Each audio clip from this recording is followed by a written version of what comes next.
रोहन पूछता है, अगर आप बुरा ना माने तो क्या मैं आपसे एक बात पूछ सकता हूँ आबा जी? आबा कहती है, जी हाँ पूछ सकती हो। रोहन अब कहता है, एक तो आप लड़की ऊपर से भला की खूबसूरत भी है, आपको क्या अकेले रात को ट्रेन में सफ़र करने से डर नहीं लगता?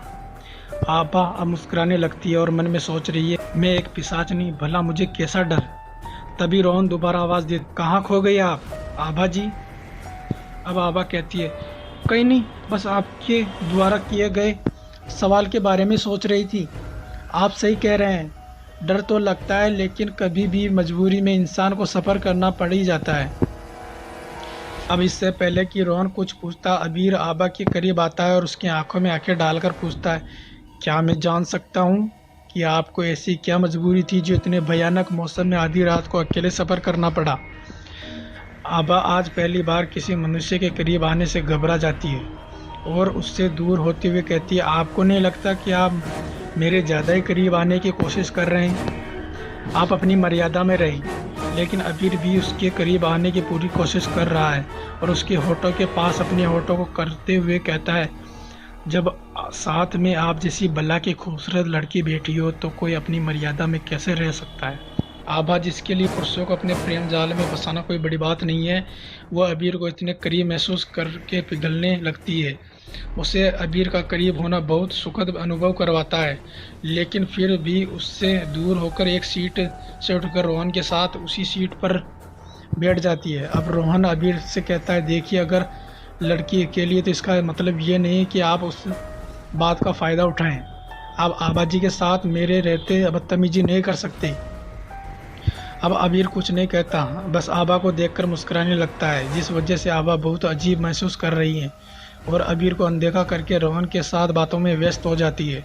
लेकिन मन में वो ये सोच रही है, क्या जादू है इस अबीर के पास? आज तक हर कोई मेरी सुंदरता के वश में हो जाता है, लेकिन आज पहली बार ऐसा हुआ है जब मैं एक साधारण मनुष्य की ओर खींची चली जा रही हूँ। कुछ तो अलग है इस अबीर में। अब भी अबीर लगातार आबा की ओर देख रहा है। बाहर भयंकर बारिश हो रही है। ये जता रही है कि ये ट्रेन वाली पिशाचनी आज एक बार फिर किसी निर्दोष के खून के लिए प्यासी हो रही है। रोहन बिल्कुल सादगी के साथ आबा के साथ बातें में लगा हुआ है। आबा भी रोहन के खून की प्यासी हो रही है, लेकिन अबीर के सामने वो चाकर भी असली रूप में नहीं आ पा रही। इन तरह तीनों की अपनी अपनी स्थिति है, लेकिन अब आबा से बर्दाश्त नहीं होता, तो वो रोहन से कहती है, रोहन जी, यहाँ तो कुछ बहुत बदतमीज इंसान बैठे हैं, तो क्यों ना आप और मैं किसी और सीट पर चलकर बैठते हैं। रोहन भी आबा की इस बात को स्वीकार कर लेता है और खड़ा होकर आबा की ओर हाथ बढ़ाते हुए कहता है, आइए आबा जी, चलते हैं। आबा भी अबीर की तरफ देखते हुए रोहन का हाथ थामती और मुस्कुराती हुई वहाँ से चली जाती है। अबीर भी दूर तक उसे जाता हुआ देखता रहता है और साथ ही मुस्कुरा भी रहा है, मानो वो कह रहा है, आज इसका शिकार करने वाली पिशाचनी का मुझे शिकार करना है। आबा और रोहन जाकर दूसरी सीट पर बैठ जाते हैं और बातें करने लगते हैं। तभी रोहन की नज़रें सोए हुए यात्री पर जाती है और वह आबा से हैरान होकर पूछता है कि आबा जी, जब से हम आए हैं आपने देखा सभी यात्री सो रहे हैं? आबा कहती है, जी देखा मैंने, हो सकता है उन्हें नींद आ रही हो। यह कहकर वो रोहन के थोड़ा करीब आती है और उससे पूछती है, क्या मैं आपके कंधे पर सिर रखकर सो सकती हूँ? मुझे बस इतनी बड़ी ट्रेन में बहुत घबराहट हो रही है।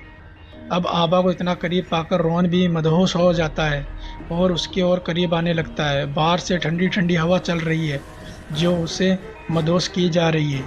पिशाचनी भी ये सोच रही है कि कब ये मेरे होठ से होठ मिलाए और मैं इसका खून पी सकूं।